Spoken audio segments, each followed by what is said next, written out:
Hello and welcome to the channel, and welcome back to another GT Sport drift setup video.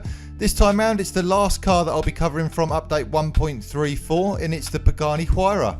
Now this car was an absolute animal back in GT6 and it's no different this time round at all. So much raw power, it's unbelievable, and this thing is ideal for drag racing really, but you can actually get a half decent drift setup out of it. Not quite as good as the SLR that I was playing with in the last video, but definitely give this one a go if you've got enough credits to try it out.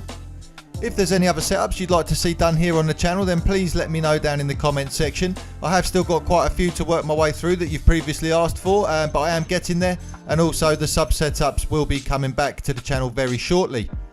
If you haven't done so already, then please make sure you subscribe to the channel. We're up to 600 subs now, which is fantastic. I can't really believe it if I'm honest. But it would be nice to get all the way up to that 1,000 mark. So yeah, if we can have a big push, that would be great. There's content like this coming out all the time, so you shouldn't be disappointed. Use the settings I'm about to give you as a bit of a base platform and just amend them as you see fit. Obviously this is what's working for me, but you may want to change it for your own style. I'll take you over to those settings right now and I'll explain this build a little bit further.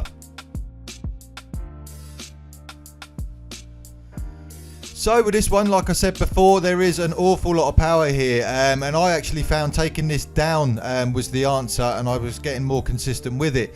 So I've left it exactly where it was, and I've just taken the ratio down to 95% there, which will give you 694 brake horsepower, and that seems just about right for me anyway. Weight reduction wise, I've gone to level 3 and dropped it to 87%, which will leave you with 1,174 kilograms. Traction control is set to 0. I've got comfort hard tyres both front and rear. This build again does work quite well with a medium setup too, so just play with that and see what works best for you. But for all of these, for the whole of this video, I recorded using hard tyres. Brake balance is set to 0. Ride height with this one is just taken all the way down to the bottom, so 50 on the front and 60 on the rear.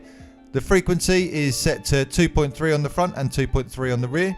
Anti-roll bars, I believe, are just where they were when I first got the car, so 7 on the front and 4 on the back, but just double check that. Compression and rebound I haven't touched there, so that's 55, 55, 85 and 85.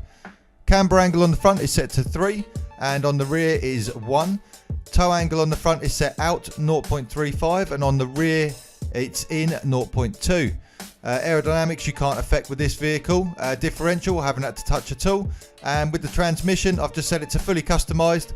Set the top speed to 186 miles an hour, and everything else is exactly where it is when you do that. And that's it.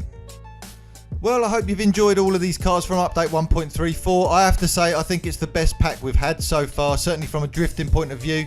Autopolis, the actual track, is very good as well, but I just need to get a bit more practice on that, get more used to it, and then I will be uploading some videos containing that track as well. But every single one of these cars has worked really well as a drift car, and yeah, I wouldn't have changed anything to be honest, and hopefully this will continue.